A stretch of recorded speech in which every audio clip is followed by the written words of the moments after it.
ಇವತ್ತಿನ ವಿಡಿಯೋದಲ್ಲಿ ಹೊರಗಡೆ ಎಲ್ಲ ಸಿಗುವಂತಹ ಸ್ಟ್ರಾಬೆರಿ ಮೊಯ್ತನ ಮನೆಯಲ್ಲೇ ತುಂಬಾ ಸಿಂಪಲ್ ಆಗಿ ಯಾವ ರೀತಿಯಾಗಿ ಮಾಡ್ಕೊಳ್ಳೋದು ಅಂತ ನೋಡೋಣ. ಮೊದಲಿಗೆ ಒಂದು ನಿಂಬೆಹಣ್ಣ ಕಟ್ ಮಾಡ್ಕೊತಾ ಇದ್ದೀನಿ. 1/4 ಲೀಟ್ರ್ ನೀರಿಗೆ ಒಂದು ಪೂರ್ತಿ ನಿಂಬೆಹಣ್ಣ ಬಳಸ್ತಾ ಇದ್ದೀನಿ. ಈ ಸಣ್ಣ ಸಣ್ಣ ಪೀಸಸ್ ಏನಿದೆ ಅದು ಕೊನೆಯಲ್ಲಿ ಡೆಕೋರೇಟಿವ್ ಪರ್ಪಸ್ಗೆ ಬಳಸ್ಕೊತೀನಿ.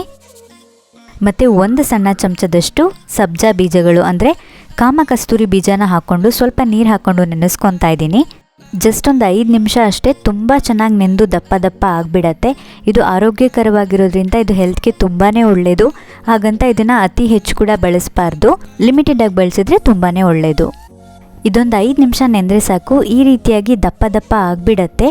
ಇಷ್ಟು ಪ್ರಿಪ್ರೇಷನ್ ಮಾಡಿಕೊಂಡ್ರೆ ಸಾಕು, ಇನ್ನೊಂದು 2 ನಿಮಿಷದಲ್ಲಿ ಜ್ಯೂಸ್ ರೆಡಿಯಾಗಿ ಹೋಗಿಬಿಡತ್ತೆ.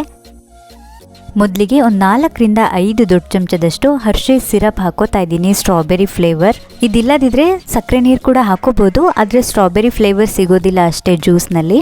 ಮತ್ತು ನೆನೆಸಿಟ್ಕೊಂಡಿದ್ದಂತಹ ಸಬ್ಜಾ ಬೀಜಗಳನ್ನ ಹಾಕ್ಕೊಂಡಿದ್ದೀನಿ. ಒಂದು ಪೂರ ನಿಂಬೆಹಣ್ಣ ಹಿಂಡ್ಕೋತಾ ಇದ್ದೀನಿ.